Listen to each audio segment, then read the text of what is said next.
It's absurd how much I love Journey Spice. Journey Spice, non-GMO, no salt, no sugar, just all sorts of goodness and smart, environmentally friendly packaging. Pinch the top, take it off. Food tastes better. Comes in singles, 2-packs, and 4-packs. It's Journey Spice. Find them at Amazon.com. Time for Denver's best sports talk with the Altitude Daily. This is the Altitude Daily Podcast. Everything you can't miss from today on Altitude Sports Radio. Mosher, Lombardi, and Kane. I've talked to several people over the last 24 hours about the situation. Nelly, please give me my theme music for this. Thanks. All right, here's what we know. Jonas spoke yesterday, didn't say anything. He spoke in a coded language. Basically did not want to upset the apple cart if he were to come back to Denver. I have spoken to some Nuggets officials. They are confident, beyond confident, that Jonas Valanciunas will find his way to Denver, where he will meet with the media along with their new members of the team later this month. That'd be awesome. He's already been in contact with Coach Adelman and different members of the front office. He's talking to them. They're talking to him. They understand his plea. They understand his situation. Now they want him to understand theirs. He's under contract for 1 more year. At the end of the day, I think he plays for the Nuggets. And next year, if he wants to pursue this Greek fling, more power to you, because it's a team option next year. However, let's say he has a great year. Let's say he plays beyond his salary. And they pick up his option? The Nuggets can pick up the team option next year. I'm asked, who made this incredibly awesome music that Vic has? I did. Nobody on said GarageBand. Not a single person asked that. What are you talking about? Alt Gatekeeper just asked it on Twitch. Nope. Am I not reading that correctly? Yeah, no. That's the handle of your brother, okay? No, so knock it off. I made that music. I made it by myself on GarageBand. That's my theme music. Trying to get the information out there. And that's the information. The Nuggets are going to have this guy on the team unless all the wheels fall off. And when I mean the wheels falling off, I mean him like pounding the table, insisting he can't. One clue that you need to look into here, the agent, Lithuanian agent, who organized this deal, he has scrubbed his name from all social media. He's gone invisible. That's a sign. He's not talking about it. He's like taking a step back. The Altitude Daily, the morning sprint. Great question here. And I don't know the answer. That's why I like the Champ Mazda text line. Will somebody please tell me why the Nuggets couldn't sign both? Even if they keep Jonas Valanciunas and still have 5.7 MLE, if he's serious about winning another championship, could they not bring in Al Horford as well? If Horford is willing to take that money, the answer is yes. But what did he make last year with Boston? $10 million? Is he willing to cut his salary in half? I don't know if he is. The reason why Horford is still keeping the option open of the Nuggets over the Golden State Warriors is because the Nuggets have the ability to pay him more if Valanciunas isn't on the roster. That's the reason why this is still a possibility. And we also talked about this. Like, is the motivation to win another championship? I can't say that's necessarily true for either one of those two dudes. He's like a $9.75 million average annual value in his last 2 years. Is he willing to cut his pay essentially in half if Valanciunas is still on the roster? I would think the answer is no. He's holding out because Denver can pay him a lot of money. Well, and the Celtics are done, basically. They're done. They're toast. Yeah. Okay, how about this? Here's the answer to the question. NBA insider Mark Stein reported Sunday that Al Horford is destined to join the Warriors this offseason, and the Warriors can offer just the $5.7 million taxpayer mid-level to offer him. So he's just sitting there waiting. Is it the Nuggets MLE, or is it the Warriors MLE, or the Nuggets going to have some extra cheese to play with? And we're waiting for Jonas. If he wanted to be a Nugget, he would already be a Nugget. If he wanted to be a Warrior, he would already be a Warrior. This is a money play from Al Horford. It's also a money play from Jonas Valanciunas. Guarantee the second year of my contract so I know where I'm going to be. I know where my family's going to be. Or let me go to Olympic tacos, Panathinaikos, and settle in Greece for the rest of my career. This is the all money, baby. This is the most on-brand Greek, Lithuanian, Dominican game of musical chairs. Musical chairs that we're dealing with here. Greek, Lithuanian, Dominican, American.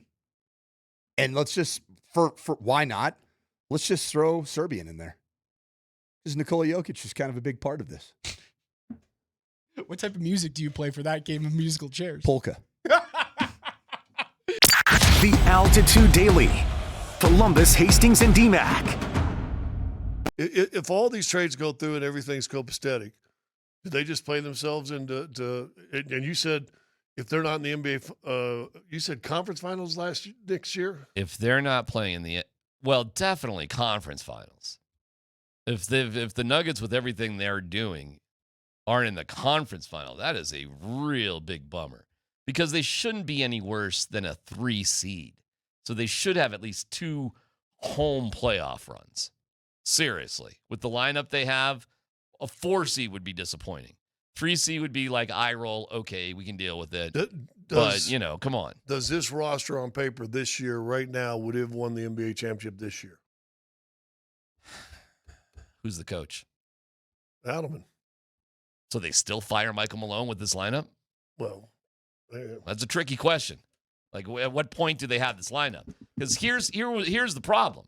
They dug themselves a hole in the beginning of the season. So if they had this lineup last year at the beginning of the season, you would have still had Michael Malone. But you had this lineup in the playoffs. All right, I'll play the game. You have this lineup in the playoffs and Adelman's the coach. See, I really go back to that because, Malone leaned on Jokic so much, and the thing with Valanciunas, if you have him, you got to play him. So you've got to adjust your playing style, your rotation minutes, everything. I think that's the plan with Valanciunas. I think the whole thing is you're not going to play. No, you are going to play. Yeah. That's why you're here. So Malone would have had to change his style. And you know what? Here goes the main thing again. That might have been told us, listen, we're going to pay you. You're going to play, and you can play him with Joe. You're going to play 18 to 24 minutes every night. Which means you'd have to play. You'd have to play alongside of him for some minutes. Some minutes. And he's like, that's worth more than $10 million. Well, right. Yep. We got time for that. Yeah, I mean, listen, we could look at the rosters and just go player for player. There's probably a pretty legitimate argument to be made. This is a better roster than the championship roster. The Altitude Daily. Kretman and Lindahl. He wants to go live in Greece. Again, Greece sounds nice. Athens is a vibe. Athens is a vibe. It's a vibe. It's a vibe. Thanks, guy. Yeah, appreciate that. Okay. Yes, he's European and he wants to be back in Europe. Makes sense? I get that. 33 years of age. He's been in the NBA for 13 years. Okay, fair enough. I understand all that part of it. To me, the part that jumped off the page is he didn't move his family to Sacramento. The family is back in Lithuania. The kids are there going to school and learning the language.